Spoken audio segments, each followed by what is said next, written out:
기도하겠습니다. 사랑과 은혜가 풍성하신 우리 아버지 하나님, 아버지 하나님, 오늘 이 아침에도 저희들을 아버지 집에 불러와 주셔서 감사합니다.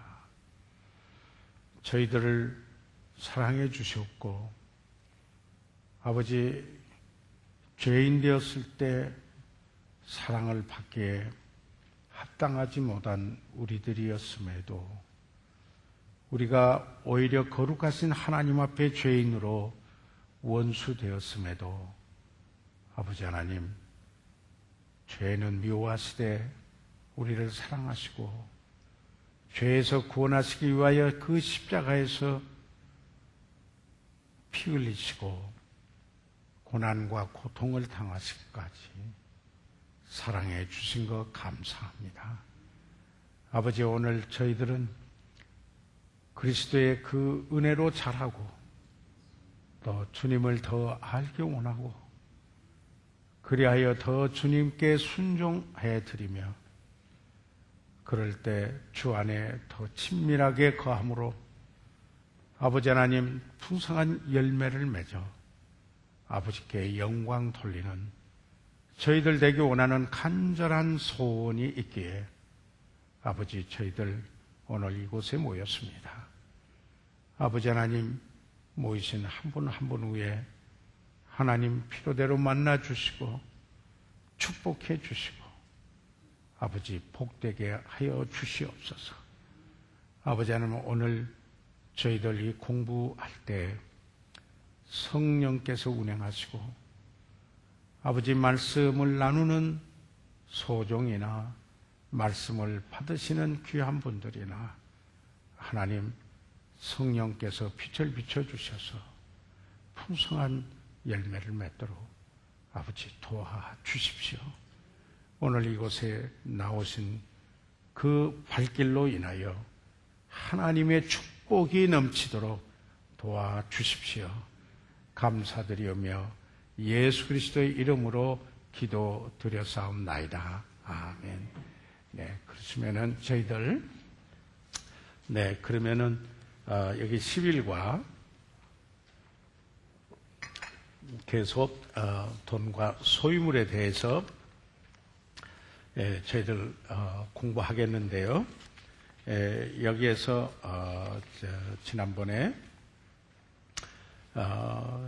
이 하나님을 기쁘게 하기 위해 부여해야 한다거나 반대로 가난해야만 한다는 것은 옳은 자세가 아니다 하는 사실을 저희들 공부하면서 A, B, C에서 저희들 두 번째 요번 그 부분에 저희들 오늘 이제 공부를 하게 되겠거든요. 그래서 우리가 제가 몇 가지 그리스도인의 경제관, 물질관에 관하여서 언급한 멘트를 좀 한번 읽어드리겠습니다. 보는데 이런 분이 있어요. 물질을 지나치게 존중하는 배금주의가 비성경적인 것처럼 물질을 멸시하는 물질 경시주의도 역시 비성경적이다. 비기독교적 경제관이다. 그러니까 우리는 배금주의도 아니고 그리고 또 물질 경시주의도 아니다. 그 물질은 바로 그 물질의 위치가 있다. 어떻게 쓰이느냐에 따라서 가치가 결정되는 것이 바로 여기에 물질이다 라는 걸 저희들 보고 있고요. 또 레슬리 B. 플린이라고 하는 분이 이런 이야기를 했어요. 한번 들어봐 주십시오. 돈은 우리의 관심이 어디에 있는가를 보여준다. 돈은 우리의 태도를 지배할 수도 있으며 그것을 경배하는 위험으로 우리를 노출시킬 수도 있다. 돈은 우리의 가치관을 대표한다. 그래서 돈 쓰는 걸 보면은 그의 가치관이 어디에다 뭐에다가 가치를 두고 있는가, 소중하고 무엇을 귀중하게 여기고 있는가를 나타내 보여준다. 그래서 물질 사용은 그 사람의 가치관을 이야기하는 것이다. 이렇게 이야기하는 분이 있어요. 그 다음에 조지 스위팅 박사가 이런 이야기를 했어요. 이분은 전에 무디 교회 목사님이셨고, 그리고 또 무디 신학교의 총장을 역임하신 분이신데요. 예수의 37회의 비유 가운데 예수님께서 비유를 들어서 가르치는 것이 37번이 있습니다. 7가지 가운데 17번에 걸쳐서 그는 재산 관리에 언급하시면서 이를 현명하게 사용하는 책임에 대하여 가르치셨다. 다시 말해서 기독교의 물질관은 청지기 인생관이다. 청지기 인생관은 반드시 어느 날 주인 앞에 헤아림을 받을 것이라는 책임감을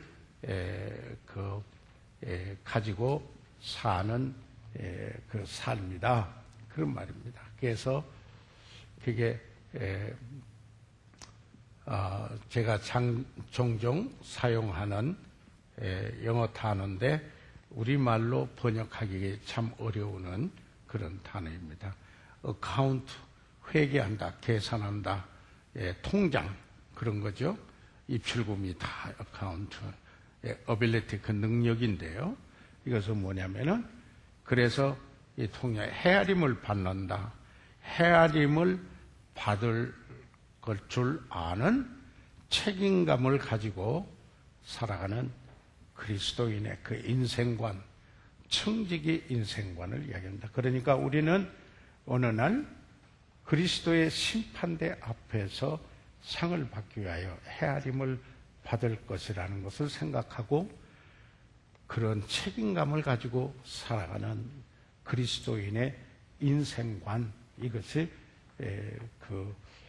우리 그리스도인의 책임감입니다. accountability. 그래서 예수님은 37번의 그 비유를 하셔서 가르친 중에 무려 17번이나 물질 관리, 재산 관리, 청지기가 어떻게 물질을 관리해서 주인 앞에서 헤아림을 받을 것인가를 말씀을 하고 있다 하는 만큼. 그 다음에 같은 조지 스위팅 목사님이 이런 이야기를 했습니다. 뭘 했느냐면은 우리의 인생의 마지막에 다다를 때 중요한 질문은 당신이 얼마나 벌었는가가 아니라 얼마나 주었는가가 될 것이다. 이해가 됩니까? 우리가 인생을 마무리할 때 돈을 얼마나 벌었는가 아무 의미가 없습니다. 그런데 그게 얼마나 주었는가가 그 살아온 인생의 가치로 남는다. 어떻게 가지고 갈 수 있나요? 미리 보낼 수는 있어도 못 가지고 가요. 그 말은 무슨 말이에요? 하늘에 보화를 쌓아둘 수는 있어도 미리라도 그때 가지고 갈 수는 없다라는 이야기입니다. 그래서 그 다음에 이 감리교회를 시작한 존 웨슬레가 또 이런 말을 했어요. 할 수 있는 한 많이 벌어라. 돈을 벌 수 있는 대로 많이 벌어라. 그 다음에 할 수 있는 한 많이 저축하라. save 하라고. 그러면서 그 다음에 할 수 있는 한 많이 쓰라. 그랬습니다. 그의 나라와 의를 위하여. 그러니까 벌 수 있는 대로 많이 벌고 저축할 수 있는 대로 많이 저축하고 쓸 수 있는 대로 많이 쓰라. 그런데 뭘 위해서? 하나님의 나라와 그 의를 위하여. 이렇게 여기에 이야기를 하였습니다. 여기에 그 역대상 29장 14절과 16절 그냥 제가 읽을게요. 서론적으로 들어주시기를 바랍니다. 나와 나의 백성이 무엇이 간데 이처럼 즐거운 마음으로 들을 힘이 있었나이까. 모든 것이 주께로 말미암아사오니 우리가 주의 손에서 받은 것으로 주께 드렸을 뿐이니이다. 이 모든 물건이 다 주의 손에서 왔사오니 다 주의 것이. 지난번에 우리 그 드림에 대해서 공부할 때 이 구절을 이미 공부를 했습니다. 자, 그러면서 여기에 그러니까 지금 돈에 대한 공부죠. 돈과 소유물. 그런데 돈은 죄송합니다. 제가 끄고 와야 됐는데 어느 분이 내 강의하는 걸 몰라서. 네. 여기에 그 돈은 이 하나님의 영광을 위해서 쓰이지 아니할 때, 그럴 때 그 삶에 피해가 되고 비성경적인 생활을 사는데 역으로 쓰인다. 그래서 돈은 쓰는데 가치가 있는데 하나님의 영광을 위하여서 사용할 때, 쓸 때 여기에 가치가 있고, 그 다음에 역으로 비성경적인 생활을 사는데 역으로 쓰이면 그 삶에 피해가 있다. 돈으로 살 수 없는가 좀 한번 생각해 볼 필요 있어요. 그리고 교재로 들어갈게요. 돈으로 살 수, 한번 그냥 들어보세요. 당신은 돈으로 침대를 살 수 있으나 당신은 돈으로 단잠을 살 수는 없다. 맞아요? 당신은 돈으로 책을 살 수 있으나 당신은 돈으로 지성을 살 수는 없다. 당신은 돈으로 음식을 살 수 있으나 당신은 돈으로 식욕을 살 수는 없다.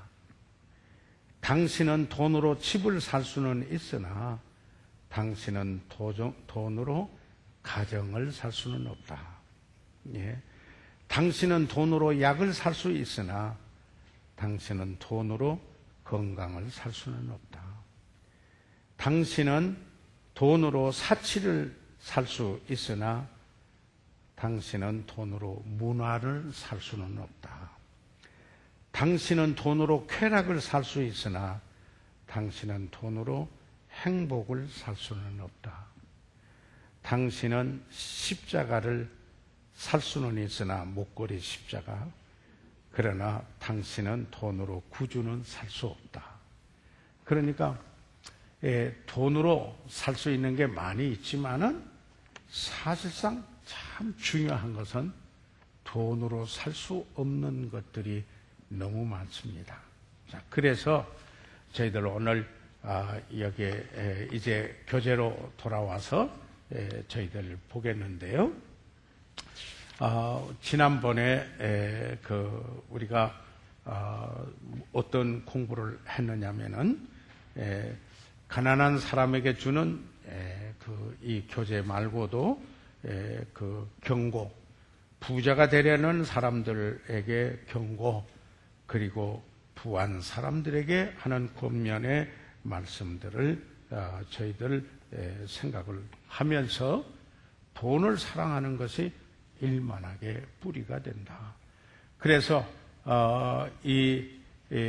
그 다음에 이쪽에 와서 저희들이 그 솔로몬의 경우에 큰 부자였는데 그가 어떤 일을 했던가, 사업도 계획하고 집을 짓고 포도원을 심고 과수원에 각종 과목을 심고 연못을 파고 종들을 부리고 소유도 많게 하고 보배를 쌓았지만은, 그리고 처와 처첩을 많이 거느렸지만은, 그렇지만은 원하는 것을 다 해보았지만은 나의 수고의 보답 결국은 헛되고 헛되도다 라고 이렇게 고백할 수밖에 없었고, 그래서 하나님을 경외하고 그 명령을 지킬지어다 이것이 사람의 본분이다. 즉 성경에 많은 경건한 인물들이 부자였다. 부자 자체가 정죄되는 건 아니다 하는 이야기입니다.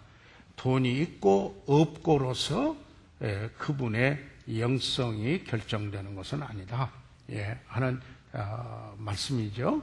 그래서 성경에 나오는 많은 분들이 부자들이었다 하는 것을 여기 보면서 2번 여기 욥은 그게 같이 읽어보면서 보도록 하겠습니다.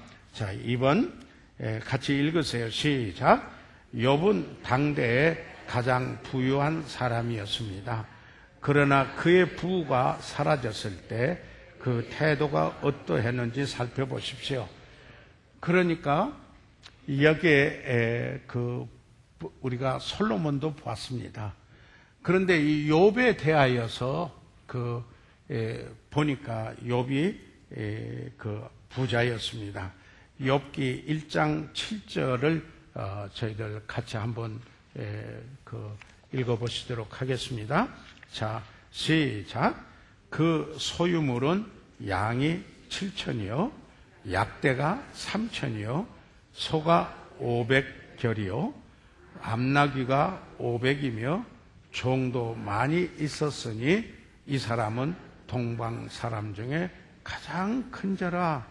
그러니까 여기에 그의 소유물 참 엄청납니다. 양이 7,000마리니까 그 당시 대단하죠. 그리고 그때 가장 큰 동물이 약대니까요. 지상에 있는 약대가 낙타죠. 3,000이요. 소가 500결이니까 결이라고 하는 것은 이 멍에 욕을 말하는 거거든요. 그러니까 한 마리로는 결의를 못하지 않아요. 최소한도 2마리. 그런데 500결이니까 여기에 마리수를 여러분 상상할 수가 있겠습니다. 암나귀가 500이며 나귀가 종도 많이 있었으니 이 사람은 동방 사람 중에 가장 뭐예요? 큰 자라. 여기에 성에 보면 the greatest man 그랬습니다. 가장 큰 자라. 여러 가지 의미가 있죠. greatest man, 가장 큰 자, 최상급으로 써서 이렇게 모든 동방의 사람들 중에 가장 큰 사람이 욥이었습니다. 그러니까 모든 면에서 가장 큰 사람, 위대한 사람이었어요. 부자였어요. 그 소유가 어떻게 했나 여기에 보십시오. 그런데 이런 소유를 다 잃었습니다. 잃었어요. 이렇게 됐어요. 욥이 사단이 하나님 앞에 와서 욥을 참소했어요. 왜 욥이 그렇게 섬기겠습니까? 하나님이 잘 해주시니까 자기 유익이 되니까 섬기죠.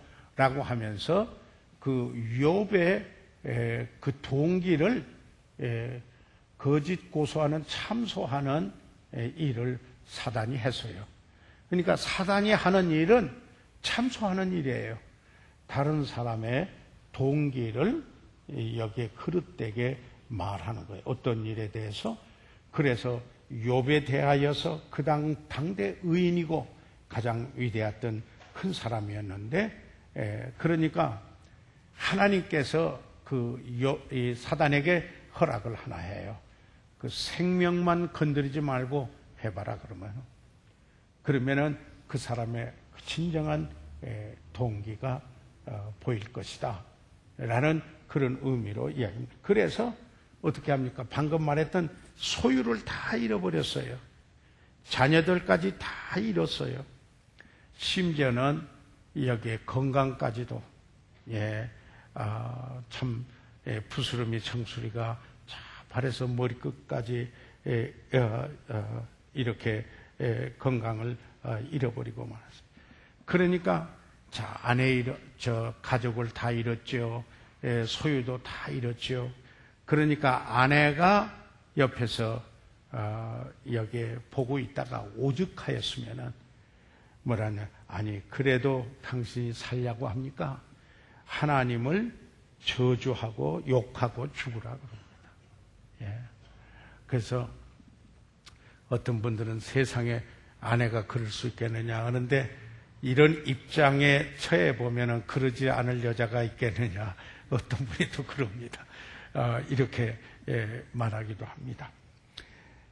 그런데 그래서 보세요. 자, 우리가 여기에 욥기 1장 그 20절에서 21절 있는 말씀을 우리 같이 읽어가도록 하겠습니다. 시작. 욥이 일어나 겉옷을 찢고 머리털을 밀고 땅에 엎드려 경배하며. 자, 보세요. 이럴 때 그 욥이 어떤 일을 합니까? 경배했다고 그랬습니다. 예. 지금 다 이렇습니다. 예, 전부 이런 상태에서 그가 한 것은 하나님 앞에 나와 경배했습니다. 그런데 보통 어떤 사람들은 삶에 무슨 일이 좀 일어나면 제일부터 안 하는 게 교회 오는 것부터 안 나와요. 예, 예배 드리는 것부터 빠져요. 예, 그게 제 첫 번째 신호 중에 하나예요. 예. 이제 마치 그런 게 그거죠. 하나님한테 핑계 돌리는 거, 원인 돌리는 모습이죠. 그런 게 저항한 게 하나님 예배하는 거. 그 다음에 함께 예배드리는 교회에 대한 저항이죠. 자신의 재앙에 대해서. 예, 이게 사람의 죄성에 있는 사람들의 특성입니다. 그래서 욥이 일어나 겉옷을 찢고 머리털을 밀고 땅에 엎드려 경배하며, 그러나 엎드려 경배를 하고 가로되 내가 모태에서 적신이 나왔산 즉 또한 적신이 그리로 돌아갈지어다. 이 말은 그 말이죠. 모태에서, 어머니 태에서 내가 알몸으로 나와가지고 이제 내가 참 돌아가는 것도 알몸으로 돌아가올지라. 그 다음에 주신 자도 누구예요? 여호와요. 취하신 자도 누구예요? 여호와시오니 여호와의 이름이 찬송을 받으시었지어다. 여기 보세요. 욥은, 여기서 욥은 우리가 보면은 예배자였어요. 하나님께 예배하는 예배자였어요. 그리고 그 욥은 하나님의 주재권을 믿었어요. 하나님께서, 그러니까 하나님의 주권을 믿었다 이 말이죠. 로드십이에요. 하나님의 주재권을 믿었어요. 예. 자, 주신 분도 그분이고 취하신 분도 주님이시다. 예, 이게 정말 이게 삶 속에 우리를 자유롭게 하는 소중한 여기에 신앙 원리예요. 그래서 제가 이런 말씀을 드리죠.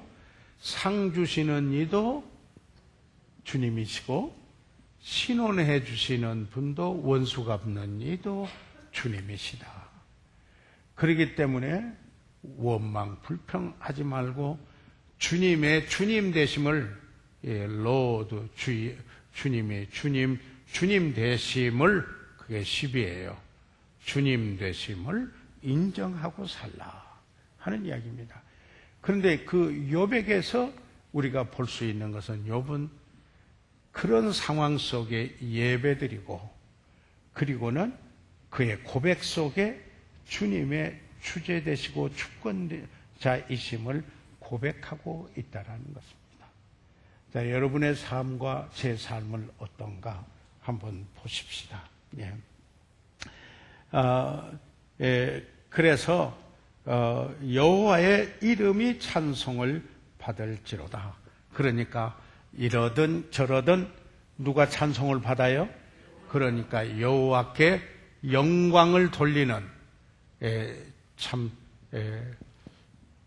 이름이 거룩히 여김을 받으시옵으며 주님이 하듯이 여기에서 몇 가지 이 신앙의 원리를 볼 수 있어요. 하나님께 찬송이 되기 원하고 하나님께 영광이 되기 원한다. 그러니까 이게 하나님 중심이잖아요. 예, 내가 내 중심으로 살고, 아이고 내가 왜 이런 일이 나에게 일어났지? 하나님 왜 이러세요? 예, 정말 하나님 맞아요? 뭐 이런 태도, 이런 게 아니에요.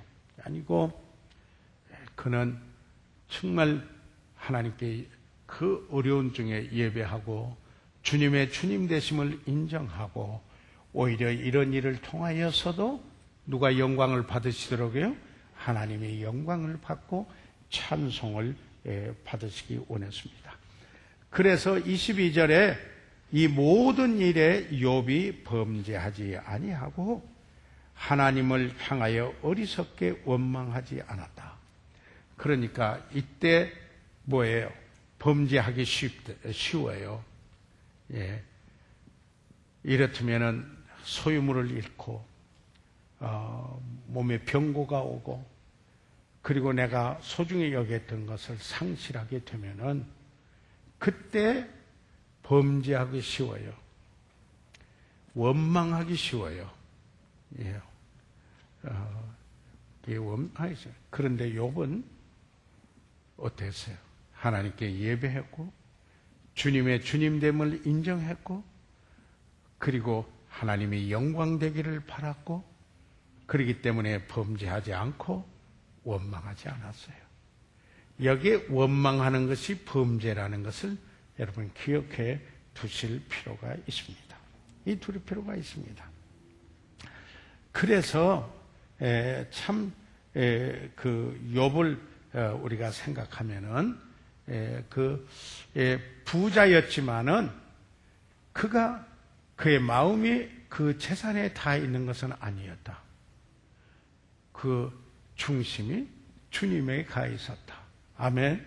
이게 이제 우리가 그리스도인의, 우리가 솔로몬에 관한 이야기도 지난번에 봤잖아요. 그러면서 그 다음에 그 욥기 2장 20절 한번 열어보실래요? 2장 10절, 죄송합니다. 욥기 2장 10절에 다시 한번 열어서 저희들 한번 보고자 합니다. 욥기 2장 10절에 여러분 하나님 말씀의 진수를 알면은 맛있어요. 맞아요?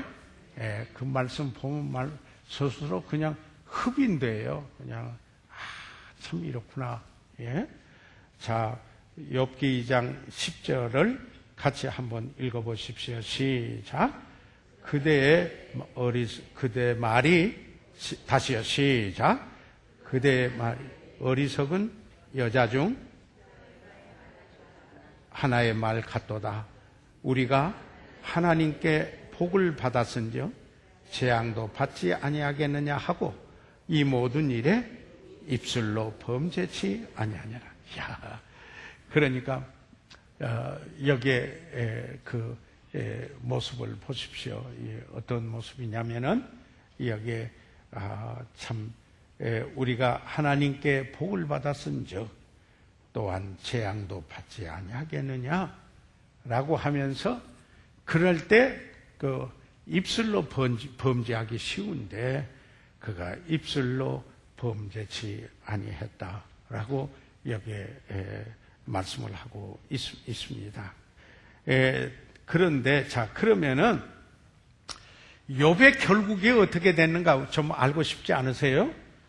이런 욥의 결국이 어떻게 됐나, 이렇게 돼가지고 그러면 욥기 42장을 한번 열어보실래요? 욥기 42장을 한번 열어보시면은 자, 욥의 그 결국이 어떻게 됐나 하는 걸 한번 보겠습니다. 욥기 42장 10절 한번 찾으세요. 욥기 42장 10절에 있는 말씀을 한번 찾아보세요. 찾으셨어요? 예.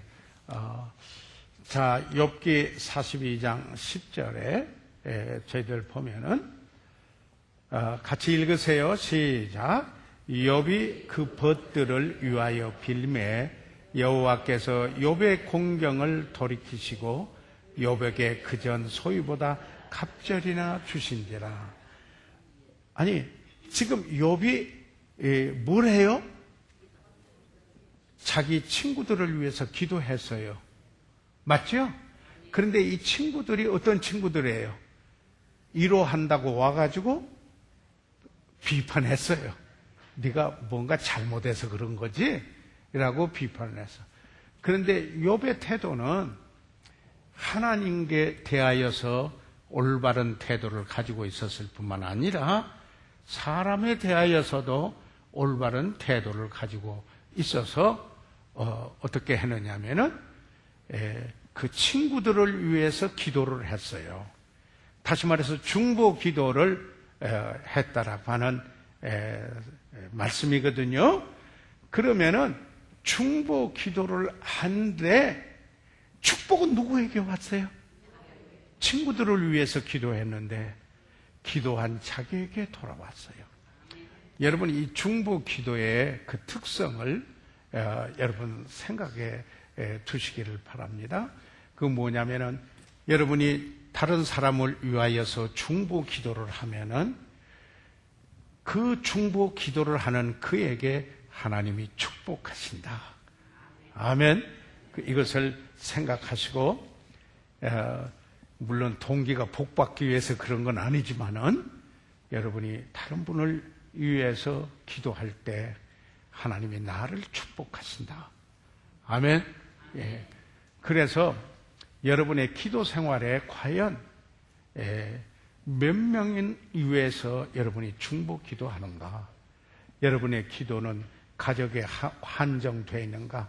어떻게 보면 가족은 자기를 위해서 기도하는 거나 마찬가지로 이기적인 동기가 들어있다면은 우리가 가족도 잘 세워야 하지만은 그래서 거기에만 머물러 있다면은 이기적인 동기의 기도라는 데서 벗어나기가 어려워요. 그래서 여러분이 기도하여서 중보 기도를 할 때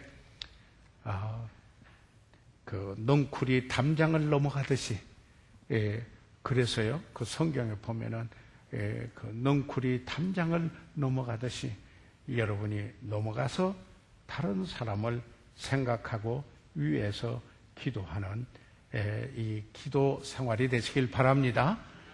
그러면은 그런데 어떻게 했어요? 그래서요 욥이 벗들을 위하여 빌매 여호와께서 욥의 공경을 돌이키시고 그가 욥이 다른 친구들을 위해서 기도하니까 오히려 하나님께서 여기에 그 욥의 공경을 돌이켜서 어려운 일을 오히려 바꾸셨어요.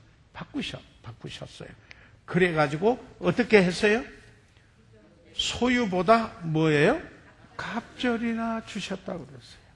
갑절이나 주셨다고 그랬어요.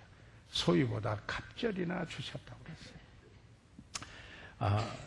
참 욥은 다 잃은 것 같았지만은 오히려 갑절이나 얻었습니다.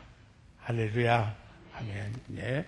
왜 그러냐면은 욥은 여기에 그 물질의 자신을 의지하고 소유하고 있고 그 물질이 그의 주인이 되어 있지 않았고 그리고 그는 물질이 있었지만은 그의 주인은 주님이었습니다. 이 사실을 우리들이 잘 기억해야 됩니다. 그래서 물질이 나를 지배하느냐 아니면 주님이 지배하느냐 여기에 영성을 결정하는 거예요. 그리고 그 가치관을 말해주는 것이 됩니다. 그 다음에 보면은 자녀들도 또 배나 났어요. 욥기를 읽어보게 되면요. 자, 그러시면은 그 다음에 여기에 그 세 번째로 물론 이 욥이 악창이 이건 이미 제가 일일이 안 찾아도 여러분이 아시는 내용이기 때문에 두고 3번으로 왔습니다. 3번. 예, 3번. 자, 같이 한번 읽어보시겠습니다. 3번. 시작. 예수 그리스도께서는 그분의 물질적인 필요를 제공한 일부 부유한 여인들과 동행하셨습니다. 그런데 예수님께서 두루 다니시면서 선을 행하시고 착한 일을 하시고 그가 가르치시고 그리고 전파하시고 그리고 고치셨어요. 치유시는 일을 하시는 사역을 하셨는데, 그런데 그 예수님을 따라다니는 여인들이 있었어요. 예수님을 따라다니는 동행했던 그 여인들이 있는데, 그 여인들이 뭐해서 예수님과 그 제자들의 필요를 따라서 서포트했어요. 후원한 것을 볼 수가 있어요. 물질로 그런 일을 했어요. 예. 자, 그러면은 누가복음 8장 1절로부터 3절까지 있는 말씀을 보겠습니다. 이후에 예수께서 각 성과 촌에 두루 다니시며 하나님의 나라를 반포하시며 선포하고 그 복음을 전하실세. 예수님의 하시는 일은 하나님을 반포하고 복음을 전파하셨습니다. 전파, 프리치, 복음을 전하실세 12제자가 함께하였고, 그리고 악귀를 쫓아내심과 병고침을 파린 어떤 여자들, 곧 7귀신 나간, 여기서 7귀신은 7이라는 것은 성경의 온전 숫자입니다. 그래서 이렇다면은 그 상징적인 그런 숫자로 저희들이 볼 수가 있습니다. 그래서 여기에 온갖 귀신의 지배를 받았던 그런 여인이었다, 이렇게 보시면 돼요. 받은 그 여자들, 곧 7귀신이 나간 자 누구예요? 막달라 마리아라는 하는 막달리아인이라 하는 마리아와 또 헤롯의 청직이 헤롯 왕의 모든 재산을 관리하고 있는 청직이 구사의 아내 요한나, 그러니까 상당히 지위가 있는 사람이었어요. 그리고 또 수산나와 다른 여러 여자가 함께 하여 그랬는데, 여기에 어떤 분들이 여기에 함께 했는가 하는 겁니다. 주님으로부터 은혜를 입은 자들이었습니다. 은혜를 입은 자들이었습니다. 다시 말해서 주님 때문에 구원받은 사람들이었습니다. 은혜를 입은 사람들이었습니다. 고침을 받으시거나 여기에 그 삶이 바로 됐고, 그리고 참 인생의 목적이 변하고 가치관이 변하고 인격이 변하고, 그리고 정말 그 복음을 듣고 고침을 받고 새 사람이 된 그들이, 은혜를 입은 사람들이 여기에 예수님과 함께 하였습니다. 함께 하였습니다. 참, 제가 그런 말씀을 종종 드리죠. 저는 50년 지금 온 게 하나님의 은혜입니다. 그런데 하나님의 은혜를 입은 많은 다른 사람들의 도움으로 여기까지 왔습니다. 그래서 은혜와 도움이다. 보니까 은혜를 입은 사람들이 여기에 예수님의 그 사역을, 그리고 그 제자들을 어떻게 했어요? 자기들의 소유로 그랬습니다. 자기들의 소유로. 그러니까 자기들 것이라고 여겨지는 그 소유로 저희를 섬기더라, 서포트했다 하는 이야기. 그래서 구원받은 사람들의 그 물질을, 자기 가진 물질을 예수님의 사역하시는 일에 후원하였다 하는 것을 우리가 성경에서 보게 됩니다. 예수님은 그 후원이 필요하신 분이 아니잖아요. 천지를 지으신 분이에요.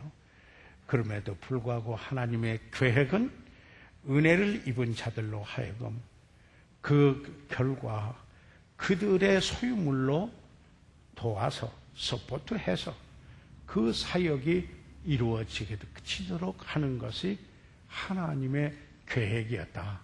아멘. 그래서 우리가 하나님께 물질을 드리는 그 이유가 바로 여기에 있다라고 하는 사실입니다. 자, 그래서 그 다음에 요한복음 12장 3절에 있는 말씀을 저희들 여기에 같이 읽어보도록 하겠습니다. 자, 같이 소리 내셔서 읽으시겠어요? 시작.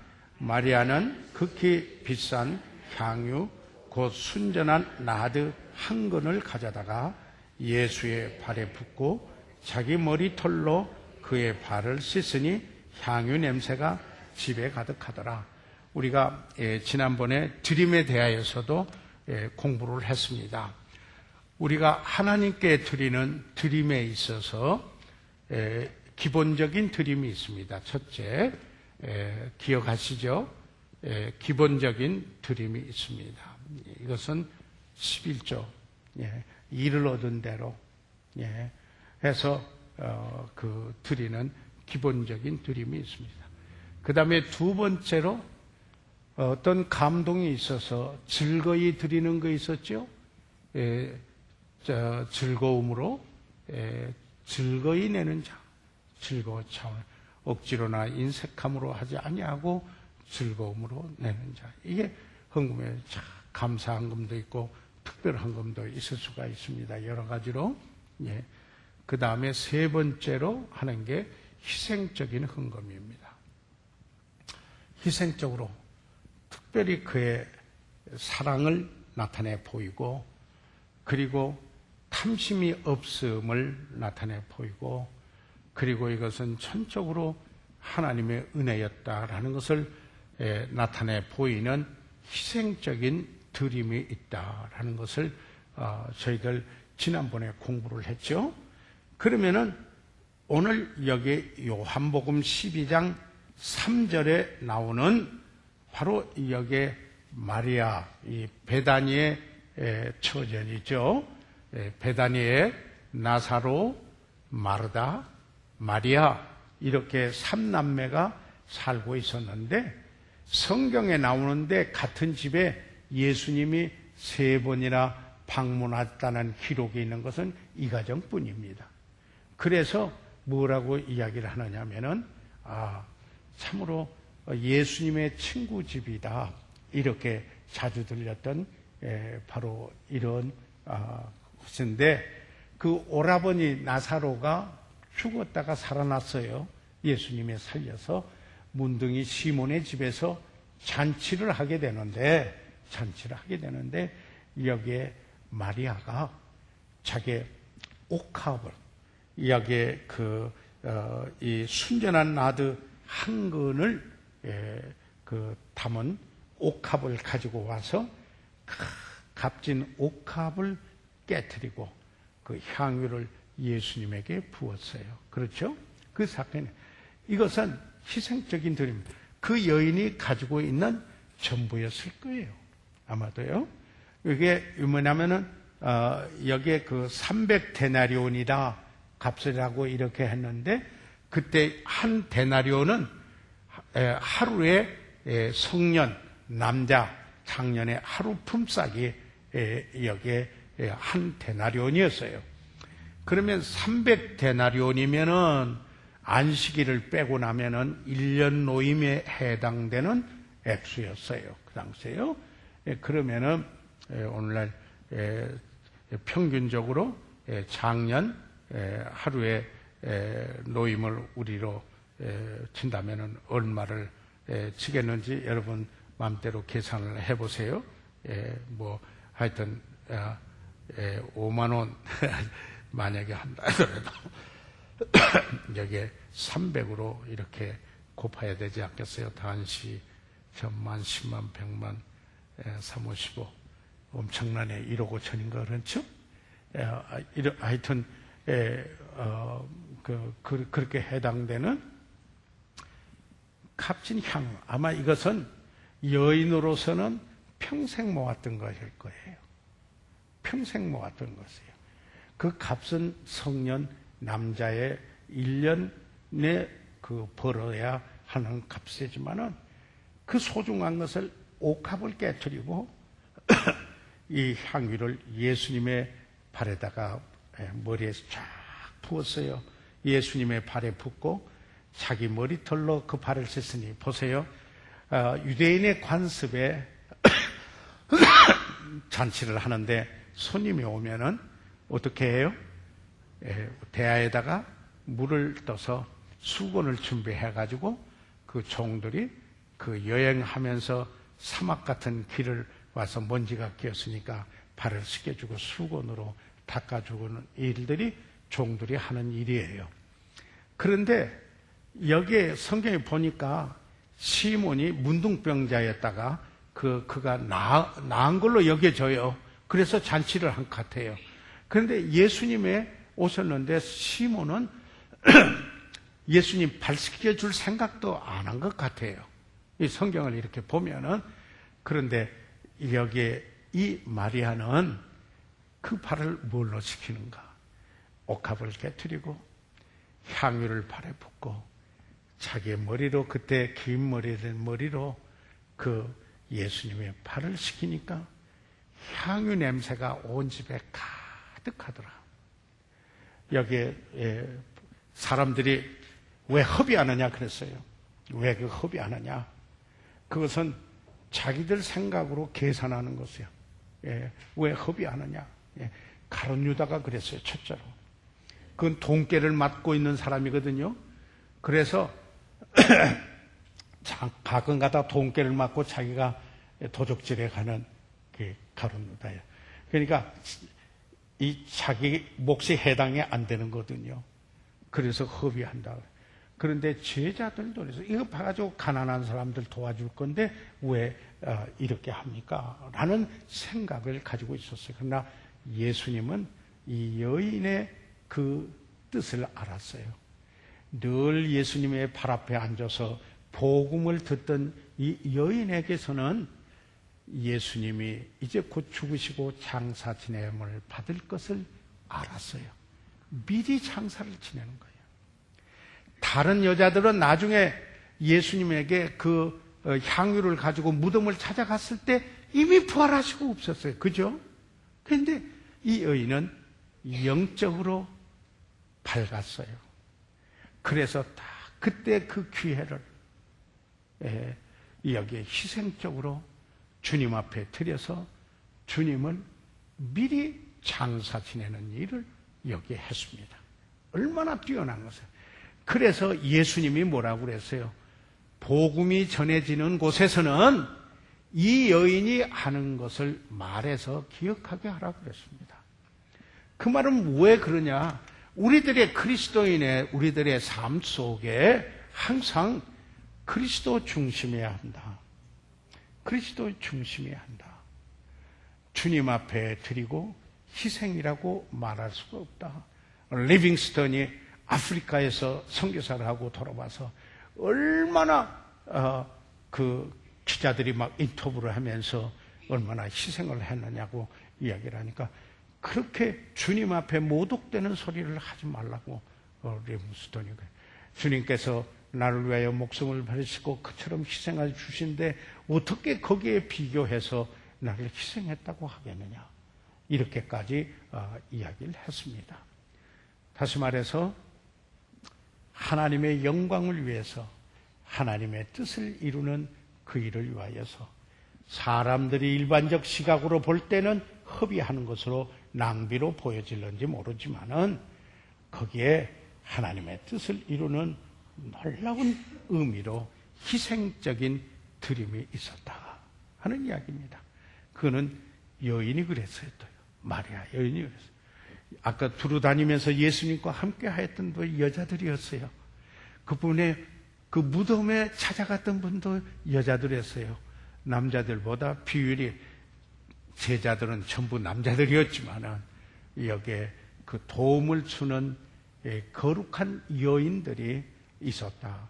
그들이 물질로 섬겼다 하는 사실을 여기서 저희들이 보게 됩니다.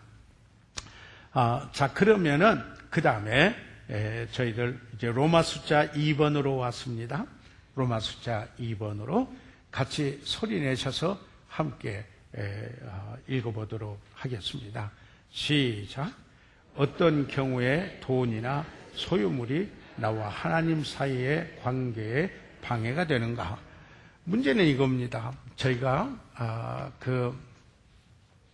지난번에도 우주의 세 가지 존재를 말할 수가 있다. 그랬죠? 하나님 계시고, 그 다음에 두 번째 사람이 있고, 하나님이 태초에 계셨고 그분이 영원토록 계시면서 그의 형상대로 사람을 지으셨고, 그리고 또 물질을, 온 천지를 창조하셨다. 물질이 있게 하셨다. 그래서 하나님은 예배의 대상이요, 사람은 사랑의 대상이요, 물질은 사용의 대상이다. 그런데 여기에 이 물질을 사랑하면은 사람을 이용해서 하나님을 잊어버린다 라는 이야기입니다. 그래서 이 물질은 그대로의 가치가 있지만서도 하나님과 나와 사이의 관계에 장애가 되는 것이라면은 이것이 물질의 문제가 되는 것이다 하는 이야기입니다. 그래서 그러면 어떤 경우가 하나님과 나 사이에 장애가 되는 것이냐 하는 것입니다. 이것을 저희들이 여기에 함께, 다시 말해서 하나님과의 관계를 방해하는 요소가 될 때 어떤 경우냐, 그것을 저희들 보게 됩니다. A. 자, 같이 한번 읽어보시죠. 시작. 당신이 하나님보다 물질을 더 의지할 때, 우리가 여기에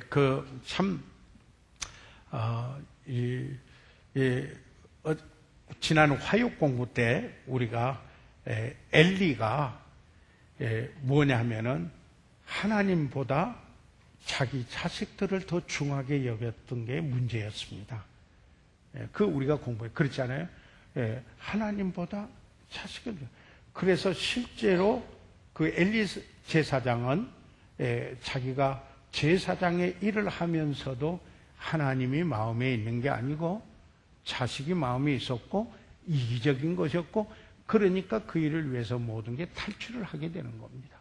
그럴 땐 저기를 보여주게 됐다라는 겁니다. 방금 드린 대로 그 물질이 선하게 쓰여진 경우들을 지금 여기에 그 여성들이 함께 주님과 함께 하면서 섬겼던 그런 경우들을 저희들 지금 보았는데, 자, 그러면은 이제 마가복음 10장 23절에서 27절까지 있는 말씀을 같이 보도록 하겠습니다. 여기에 23절에 예수께서 둘러보시고 제자들에게 이르시되 재물이 있는 자는 하나님 나라에 들어가기가 심히 어렵도다 하시니, 그러면 물질이 있는 사람은, 여기에서 이 말은 이런 뜻입니다. 물질을 의지하는 사람은, 영어 성경의 번역에 보면 For those who trust in riches, 자기 부에 의존하는 사람은, 성경에 그렇지 않아요? 정함이 없는 재물에 의지하지 말고 후히 주사 누리게 하시는 하나님께 소망을 두라. 하라. 여기에 디모데 전서 6장에 저희들이 그 말씀을 보지 않았습니까? 그런데 지금 이 경우에는 뭐냐면 모든 것을 이 물질로 평가하는 거죠. 물질이 있는 자, 재물이 있는 자, 재물을 의지한 for those who trust in riches. 자는 하나님 나라에 들어가기가 심히 어렵도다 하님.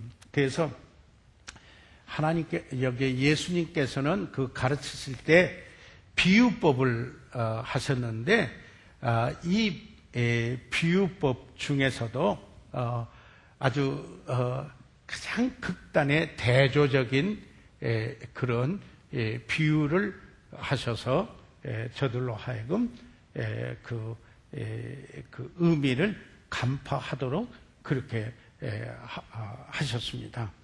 보면은 그러면은 하나님 나라에 들어가기 심히 어렵도다 하시니 제자들이 그러면 하나님의 나라는 어떤 사람이 들어가요?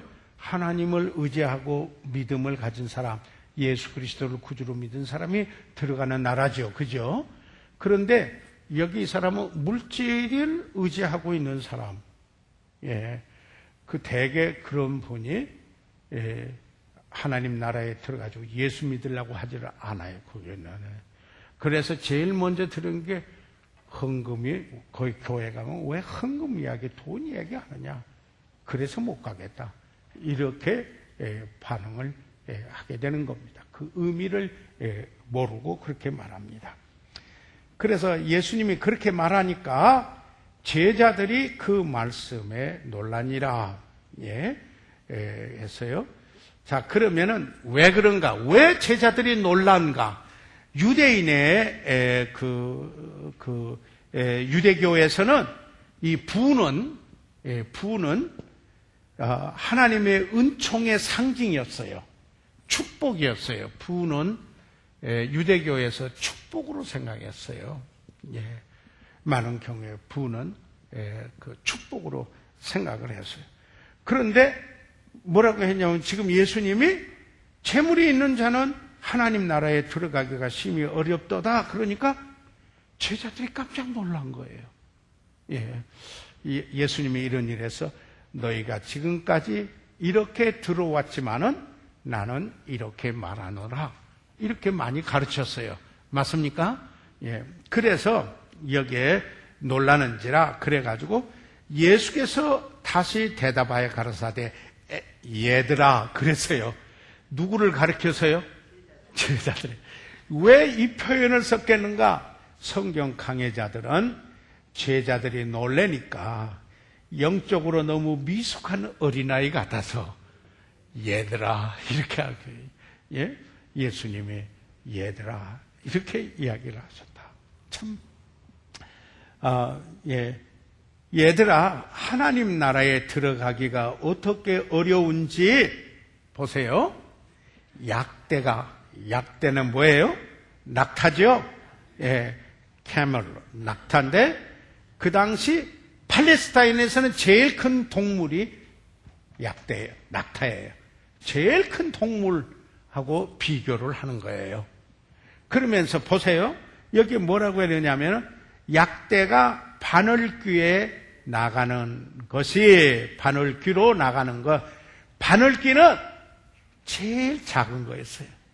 그러니까 제일 큰 것과 제일 작은 것을 지금 비유해서 예수님이 지금 진리를 가르쳐주고 있어요.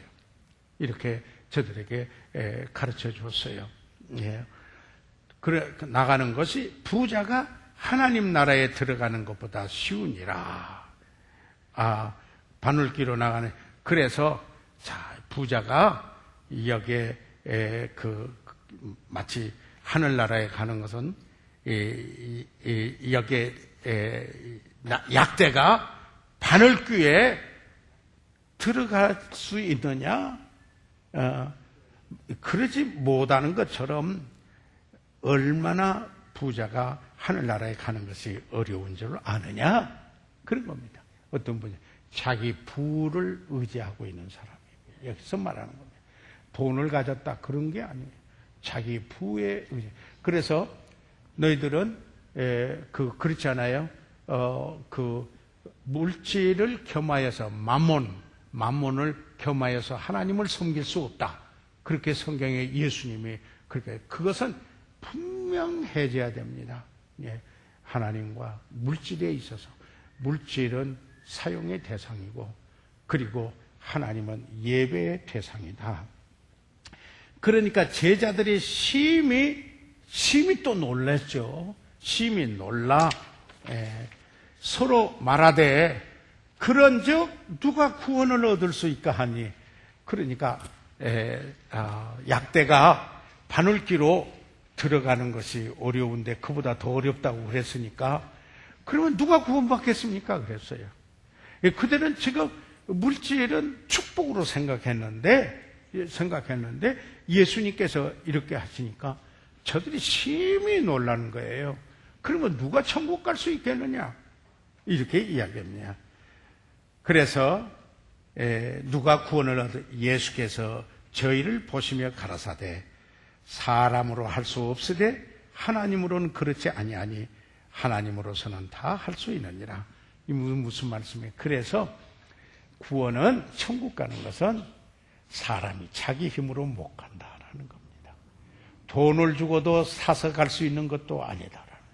자기가 무엇을 행해가지고 그 행위로 갈 수 있는 것도 아니다 하는 이야기입니다. 단지 하나님이 가시게 할 수 있다는 겁니다. 그래서 어떻게 하셨어요? 하나님이 은혜를 베푸셨어요. 은혜라는 것은 내가 아무 받을 자격도 없는데 나에게 거저 주신 은총입니다. 그것은 하나님의 아들 예수 그리스도께서 오셔서 우리 죄를 담당하시고 그리고 그 죄값을 치르심으로 하나님의 의를 만족시켜 주시고 우리는 값없이 회개와 믿음으로 의롭다함을 얻고 천국에 갈 수 있는 하나님의 백성이 되었다. 할렐루야. 하나님만이 가능하다. 그 말입니다. 사람으로는 할 수 없으되 하나님으로는 그렇지 아니하니 하나님으로서는 다 할 수 있느니라. 이야기에 all things are possible with God. 어떤 이든지 하나님으로는 가능하다. 그러니까 너희가 그 은혜를 인하여 믿음으로 말미암아 구원을 얻었나니 이것이 너희에게서 난 것이 아니요 뭐라고요? 하나님의 선물이라. 에베소서 2장 8절 9절에 그렇게 말씀을 하고 있습니다. 자, 여기에 이 잠언에 있는 말씀까지만 하고 오늘 공부 마칠게요. 잠언 11장 4절에 있는 말씀에 같이 읽어주세요. 시작. 재물은 진노하시는 날에 무익하나 의리는 죽음을 명쾌하는 날이라. 예. 여기에 재물을 아무리 쌓아놔도 심판하면은 그날에 그게 무익하다 이 말이야. 돈으로 그걸 면제받을 수 있느냐? 아무도. 그러나 의는 죽음을 명쾌하느니라.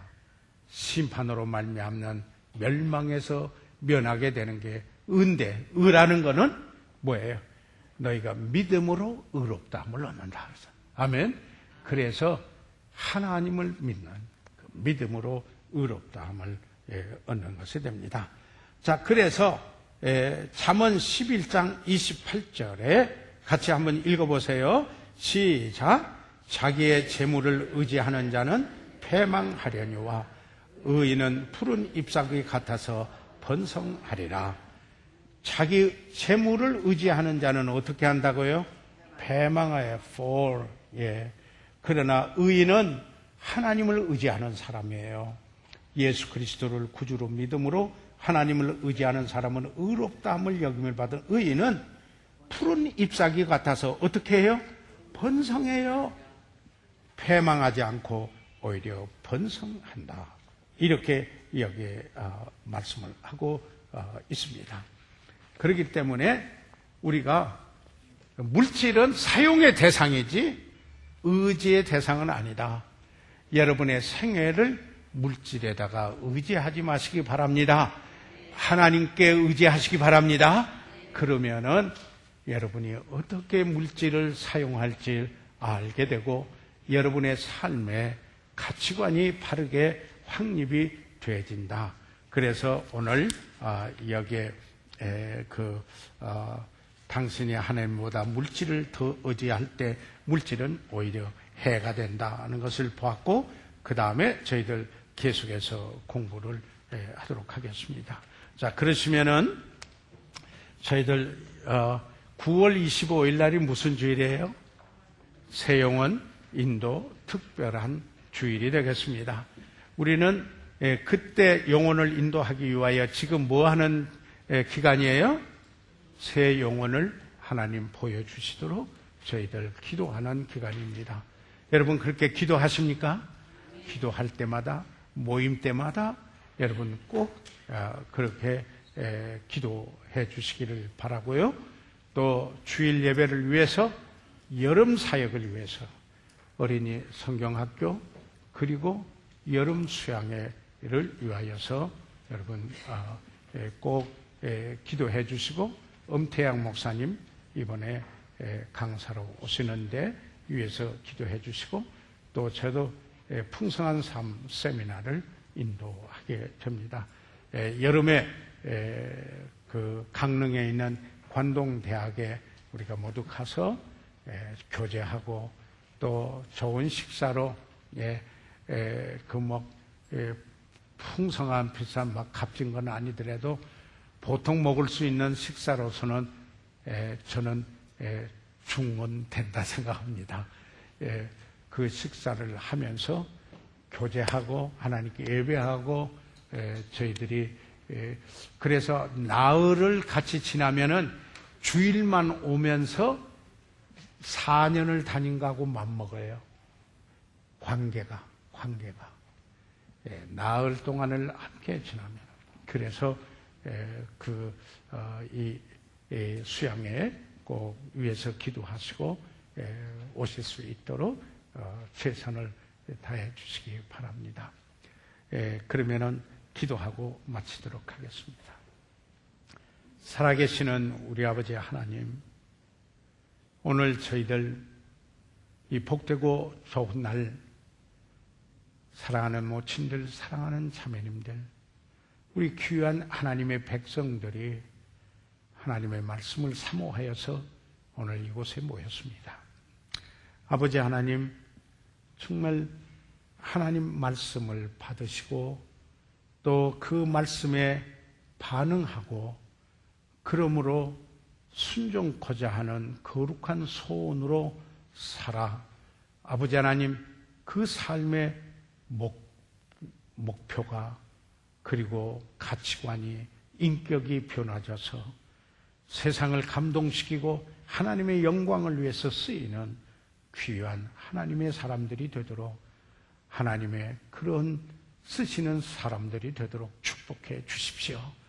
가정을 축복하시고 자녀들을 축복하여 주십시오. 이 소중하고 귀한 분들로 인해 감사드리며 예수 그리스도의 이름으로 기도드려 사옵나이다. 아멘. 이상 마치겠습니다. 감사합니다.